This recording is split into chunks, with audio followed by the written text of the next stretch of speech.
and we talk about adoption, Billy. You and Laura tried so hard and just couldn't have children. Yeah. And so when the opportunity to adopt came along with Evie, you guys had been to some class learning to be a foster parents. Yeah, well, kind of the bird's eye view on this thing. Laura and I got married, and I'm early 30s at that time, and I've always wanted a big family, so no reservations. We started trying to have kids right away. Yeah. Laura's 10 years younger than me, so she's got a cradle robber, right, bigger cushion of time. But I was ready, yeah. And so we that was something we worked on and tried for 9.5 years. And it was a lot of hardships goes with that. It's taxing on your marriage to feel like you can't achieve what your heart set out for. And she wanted to be a mother, I wanted to be a father, and she came to me one day and she said, "Billy, we've been praying the wrong prayer." I'm thinking, what do you mean? She said, "Well, we've been kind of basically telling God what we want and asking Him for it. But we have yet to stop and ask God, what does He want in our life?" And I was like, wow, yeah, you're right. We've been wanting to have kids and been praying to have kids. We've been seeing specialists. We've done a lot of things, and she's carried a child for months, and then just, those things happen. It's more common than you realize, and then you get in that situation. There's a lot of people that suffer from this, and she told me we were praying the wrong prayer. So that night when we prayed, she said, "God, give us what you want. What do you want? Because we want what you want." And the next day, things started changing.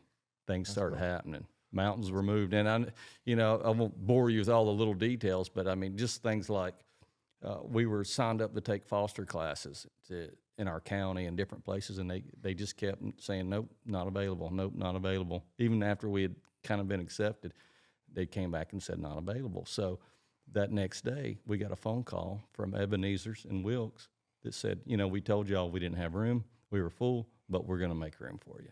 That's awesome. I know that's minor, but that's huge to us. It's a big deal. At 9+ years into this thing, So we took, several weeks of classes to be foster certified. And we looked at adoption through private agencies and things like that, but this was just kind of where we were drawn. And the last night of our class, the ladies came to us and said, "I need to see you after class." And then Laura pinched me and said, "You didn't do your homework." That's what I would have thought. You didn't do it. And here we are, not going to get certified. That's funny. So after class, they came to us and they sat down at a table like this, and she said, "There's a little girl that just got born." And she was safe surrendered. And Jean said, "I've been here 34 years. We've never had this happen." That's awesome. And she said, one of the ladies said, "We can't tell you anything about her. We don't know gender, race, anything. All we know," and at this point, I want to stop and kind of fill you in. My race car number was 86. Yeah. I kind of adopted your number when you left late models. It was 86. My wife was born in 86. We have a lot of 86s going on in our household with passcodes and my email ended in 86. Laura's ended in 86, and it was just by chance. And the lady came to us and she said, "We don't know anything. All we know," is she held up a piece of paper and it said 8.6. She weighs 8.6 pounds. That may mean nothing to you, but you can just imagine being in this situation. They just told you about a little girl, and you got to make a move, and you got to make a decision pretty quick. So we went to the hospital the next day, and it's just like, fell in love with Evie right away. And so it took 14 months, but we got her adopted. We were her foster parents, and we kept her every moment. And 14 months later, we got to adopt her. And that's awesome. She is me made over. She is hyper. Yes. She's kind of obnoxious. She needs a lot of it. She is me. And I love her, man. It's it just worked out perfect. All right, then we're going to talk about Bo. And my boy Bo Henry was 2 years and 29 days later. He was born from Evie, and that's kind of neat because Hank, me and Ben are twins, and then we have Hank Jr., which is like 2 years and 3 or 4 months older than us. That's a great age, man. We had Yeah. same. We did a lot of stuff together because of our age. You know, it wasn't gapped so hard.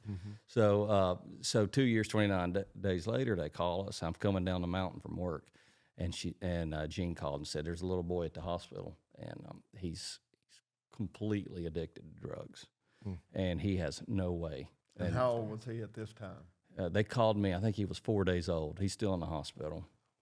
So this was on a Friday. Saturday morning, I woke up, went to the hospital and met him, and he's looked rough. I mean, it just tore me up. And she said, "We just need a place for him to stay until we get this figured out." This is foster care. These are kids that are in foster care. So my kids, miraculously, they came from the hospital as babies, and you don't see that a lot. But they were custody of the state at this time, and so it's a little different than what you were explaining. You know a lot about it, but for a lot of people that don't know, I mean, it's a burden of the state, is what they say, and then foster parents take it and they find them a forever home. There's no money exchanged, but there's no guarantee. So we took Bo home, and he cried and screamed and just only ate enough to stay alive for 7 months. That's because of his addiction. Yeah. He was so irritated. His little body was so irritated, and he was just miserable. And one day I put him down for a nap. I moved in his room at night because Laura needs sleep, right? She's just that kind of person. She needs 7-8 hours a night. Yeah. So I moved in Bo's room and stayed with him all night, and we rarely ever slept. One day I put him down for a nap in the afternoon, and he woke up from that nap smiling. He was about a little over 7 months old, and he has been smiling and happy every day since. He is a smiling kid. He is a smiling. He looks a lot like a miniature version of Hank Jr. and Boone. It's hilarious. I tell him all the time he's Boone number 2, but he's an amazing kid. His head was disfigured. Yeah. And you guys got him a helmet. Yep. Yeah, we did. We found a specialist in Winston-Salem. We took him there a lot, and they made this cast helmet for him, and every week they would have to adjust it. But he had a big hematoma on his head, and he looked bad. You remember. Yeah. And we kept that helmet on for, I don't even know how long it was, probably 15 weeks, something crazy, way longer than they expected. Yeah. And he's got the most perfect little round head. He's such cool a kid. beautiful kid. He is. You would never know. It is just a miracle. It's a miracle. Yeah. This kid was addicted to drugs from birth. His head was disfigured. He was unhappy. He never quit crying. And now he never stops smiling. His little head is absolutely perfect. Yeah. He is so beautiful. And he's my grandson, and I'm so tickled to death. But I'm so proud, Billy. I am so proud of you, Laura.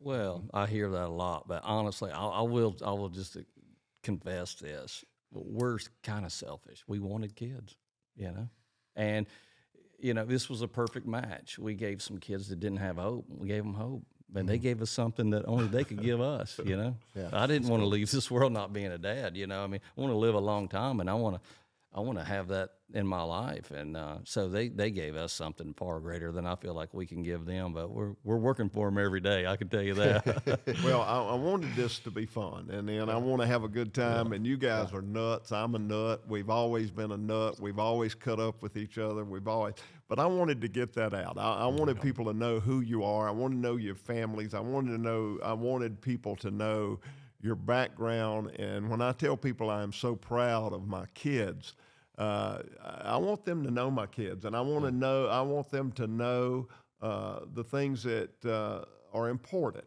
And foster parenting, adoption, raising kids, prioritizing your family is important. It is. And I love the foundation that both of you guys are building, the foundation of your homes and an altar in your home based on a relationship with Jesus Christ. Right.